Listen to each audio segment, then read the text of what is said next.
Good morning, good afternoon, good evening, wherever you are right now. This is your servant. Saya po sa inyo dahil masaya po ako na kayo ay maging masaya na makatanggap sa aking pasasalamat po. Dahil sa inyong support, kaya ito naisipan ko po na papasalamatan ko kayo, hindi lang sa salita kundi sa pamagitan nito po. At pasensya kung hindi po Derek ang aking pagpasaya sa inyo, hindi dinadaan ko po sa mga palaro na kagaya po nito, bubunutin ang inyong pangalan. Kaya kinukuha ko po ang mga pangalan ninyo, lalo na po doon sa mga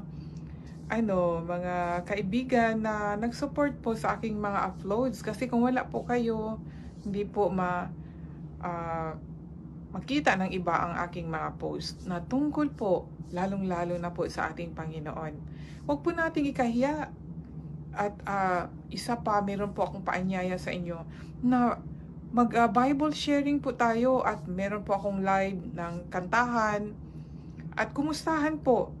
Sana po ay mag-join po kayo sa akin. God bless po sa inyong lahat and see you po sa live ko. Good morning, good afternoon, good evening, wherever you are right now. Today ay ang araw ng aking pasasalamat po. Unang-una po, syempre sa ating Diyos Panginoon. Dahil kung wala siya, wala itong programang ito, wala itong pag-share ko tungkol sa kanyang mga salita. At kahit ano po ang gagawin natin, dapat kasama po siya. Dahil sinabi po dito sa Colossians chapter 3 verse 17, ang sabi dito, "And whatsoever ye do in word or deed, do all in the name of the Lord Jesus, giving thanks to God and the Father by Him." At anumang inyong ginagawa sa salita o sa gawa, gawin ninyong lahat sa pangalan ng Panginoong Hesus, na may pasasalamat kayo sa Diyos sa pamagitan niya. Yan po do. Kaya itong pasasalamat ko po sa inyo, syempre, pasasalamat ko po sa Diyos na hindi lang po hanggang salita kundi ginagawa po. At totoo pong nagpapasalamat po ako sa inyo dahil po sa pag-support nyo po sa akin. Ngunit mga kaibigan, meron po akong mas gusto sa inyo na sana po ay magbasa din po kayo ng Biblia. Hali po kayo, mag-share po tayo sa salita ng Diyos. At huwag po tayong mahiyang i-share natin ang mga salita niya or mga verses. I-share nyo po, diyan po mismo po sa wall ninyo. I-share nyo po. Lahat po tayo mag-share sa salita ng Diyos.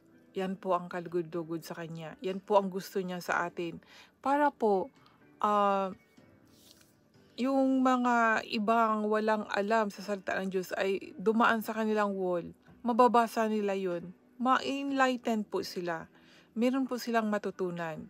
Kasi, nung kinig lang ako ng nakinig, hindi ko alam, hindi memorize. Wala.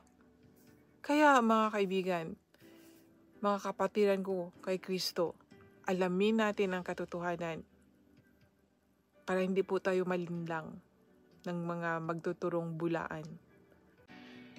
Naninlang na dahil nga sa kamangmangan, walang kaalam-alam na yung itinuro sa atin ay yun pala ang dahilan na malaglag tayo. Ang totoong pagsisisi po ay mula po sa kaalaman natin sa salita ng Diyos. Doon natin ma-realize na mali yung mga ginagawa natin pag nalaman natin ang katotohanan. Kaya mga kaibigan, itong aking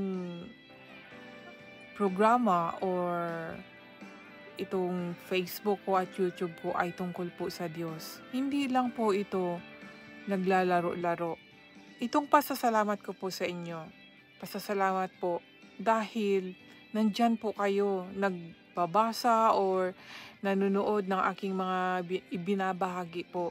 Kahit po sa kagaya ko na ordinary na tao po, na nandyan po kayo sa support po ninyo, na sana po may natutunan kayo at tumagos po sa puso ninyo ang salita, lalo na yung mga binabasa ko po na mula po sa Bible. Hanggang dito na lang po at mag-umpisa na po tayo sa ating palaro.